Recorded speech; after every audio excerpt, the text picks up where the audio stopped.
বাংলা ভাষাকে আমরা কারো কাছে বর্গা দিছি যে বাংলা ভাষার জাতপাত কি হবে এটা তারা নির্ধারণ করবে। যে আমাদের নাকি ইনকিলাব, ইনসাফ, আজাদি এই শব্দগুলো উচ্চারণ করলে নাকি বাংলা ভাষার জাত থাকবে না। শব্দগুলো আল্লাহ, রাসূল, ইনসাফ, ইনকিলাব, আব্বা, আম্মা এই শব্দগুলোকে যারা নাই করে দিতে চায়, এরা মূলত আসলে শব্দ নাই করে দিতে চায় না, এরা বাঙালি মুসলমানের যে রাজনীতি সেই রাজনীতিকে যারা নাই করে দিতে চায়। আজ মহান 21শে ফেব্রুয়ারি 1952 সালের ভাষা আন্দোলনে যারা শাহাদাত বরণ করেছেন, জন্য জীবন দিয়েছেন, তাদের এই আত্মত্যাগকে আল্লাহ যেন কবুল ও মঞ্জুর করে নেন। প্রিয় ভাইয়েরা, বাংলা ভাষার যে আন্দোলন বাংলাদেশে হয়েছে, পৃথিবীর বিভিন্ন দেশে বিভিন্ন সময়ে ভাষার জন্য আন্দোলন হয়েছে। তো পৃথিবীর সকল দেশে ভাষার জন্য যারা জীবন দিয়েছে, আজকের আন্তর্জাতিক মাতৃভাষা দিবসে তাদের মাতৃভাষার জন্য জীবন উৎসর্গকারী ব্যক্তিদের প্রতি আমরা সালাম, দোয়া এবং ভালোবাসা জ্ঞাপন করছি। ইদানিং বেশ কিছু বিতর্কের সৃষ্টি হয়েছে, যেগুলো আমরা দেখতে পাচ্ছি যে আমাদের নাকি ইনকিলাব, ইনসাফ, আজাদি এই শব্দগুলো উচ্চারণ করলে নাকি বাংলা ভাষার জাত থাকবে না। বাংলা ভাষাকে আমরা কারো কাছে বর্গা দিছি যে বাংলা ভাষার জাতপাত কি হবে এটা তারা নির্ধারণ করবে। পৃথিবীর কোনো ভাষাই স্বয়ং সম্পূর্ণ হয় না অন্য ভাষার সংমিশ্রণ ছাড়া। আপনি যদি আমাদের বহুল প্রচলিত ইংরেজি ভাষাটার দিকেও খেয়াল করেন, সেই ইংরেজি ভাষার উৎপত্তি ঘটেছে জার্মান ভাষা থেকে, এবং বর্তমানের যে ইংরেজি ভাষা প্রচলিত রয়েছে এর মধ্যে অধিকাংশ শব্দ এসেছে গ্রিক এবং ল্যাটিন থেকে।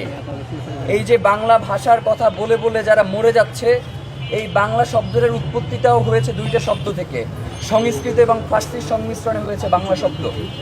সুতরাং যারা এই শব্দগুলোকে নিয়ে বিভিন্ন ধরনের রাজনীতি করবার চেষ্টা করে, আমাদের কাছে মনে হয় যে তাদের এই শব্দগুলোর প্রতি এক ধরনের বিদ্বেষ থেকেই তারা করে মূলত এই কাজগুলো। যেমন আপনি চিন্তা করেন, এই যে রিক্সাটা এখানে দাঁড়িয়ে আছে, এই রিক্সা শব্দটা জাপানি শব্দ, এইটা নিয়ে তার কোনো সমস্যা নাই। সে তার আব্বারে আব্বা ডাকে, বাপ ডাকে, এইগুলো নিয়ে তার কোনো সমস্যা নাই। কিন্তু আমাদের আজাদির শব্দ, আমাদের ইনকিলাবের শব্দ, আমাদের ইনসাফের যে শব্দগুলো রয়েছে, এই শব্দগুলো তার ভীষণ আপত্তি রয়েছে। আজকে অথবা গতকালকে সম্ভবত একটা ভিডিও দেখলাম যে ঢাকা বিশ্ববিদ্যালয়ের একজন অধ্যাপক, তার নাম হচ্ছে তারেক মঞ্জুর, তিনি ইনকিলাব, ইনসাফ এই শব্দগুলো নিয়ে আপত্তি তুললেন। তো তার যেই নাম তারেক মঞ্জুর, এই তারেক শব্দটা হচ্ছে তরিক থেকে এসেছে, আরবি শব্দ, যার অর্থ হচ্ছে রাস্তা। সরি, রাস্তাও আবার বাংলা শব্দ না, রাস্তা আবার হচ্ছে ফার্সি শব্দ, তো পথ। আর মঞ্জুর শব্দের অর্থ হচ্ছে আপনার কবুল করা, দুঃখিত, কবুল আবার আরবি শব্দ, এটা অনুমোদনকারী বলতে পারি আমরা।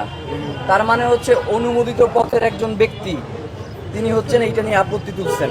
ভাই, পৃথিবীর প্রত্যেকটা ভাষা তার পার্শ্ববর্তী যেই ভাষাগুলো রয়েছে সেইগুলোর মাধ্যমে সংমিশ্রণের মধ্য দিয়ে একটা সুন্দর সাবলীল ভাষা তৈরি হয়। আমাদের উপরে এই যে ভাষা আন্দোলনটা হয়েছে, এটা কি শুধুমাত্র শব্দের কারণে হয়েছে, নাকি আমাদের উপরে যে চাপিয়ে দেওয়া হয়েছে এই কারণে এই আন্দোলনটা হয়েছে? উর্দুর বিপরীতে বাংলার কোনো আন্দোলন হয় নাই, উর্দুকে একমাত্র করার বিপরীতে এই আন্দোলনটা হয়েছে। উর্দু ভাষা নিয়ে বাংলাদেশের মানুষের কোনো আপত্তি ছিল না, বাংলাদেশের মানুষের আপত্তি ছিল যে উর্দুই একমাত্র রাষ্ট্রভাষা হবে এই জায়গাটায়।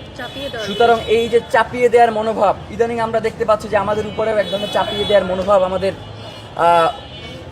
কলকাতার থেকে যারা শব্দ ধার করে নিয়ে আসছে তাদের এক ধরনের আপত্তি দেখতে পাই। ভাই, এই যে ভাষার যে আন্দোলন, এই ভাষার আন্দোলন বাংলাদেশে 1952 সালের আগে দক্ষিণ ভারতে 1937 সালে হয়েছে, 1961 সালে মাদ্রাজে হয়েছে, 1965 সালে আসামে হয়েছে। সুতরাং বাংলার ভাষার জন্য আন্দোলন আসামেও হয়েছে, শুধু বাংলাদেশেই হয় নাই। এই যে শব্দের যেই ন্যারেটিভ, এই যে সংস্কৃত বলে বলে যে শব্দের ন্যারেটিভ দাঁড় করানো হয়, এই যে সংস্কৃত ভাষার যে শব্দ, এইটাও তার নিজের তৈরি করা শব্দ না।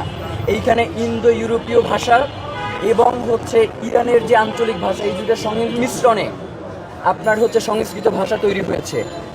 সুতরাং যারা আমাদের দৈনন্দিন যেই শব্দগুলো আল্লাহ, রাসূল, ইনসাফ, ইনকিলাব, আব্বা, আম্মা, এই শব্দগুলোকে যারা নাই করে দিতে চায়, এরা মূলত আসলে শব্দ নাই করে দিতে চায় না, এরা বাঙালি মুসলমানের যে রাজনীতি, সেই রাজনীতিকে যারা নাই করে দিতে চায়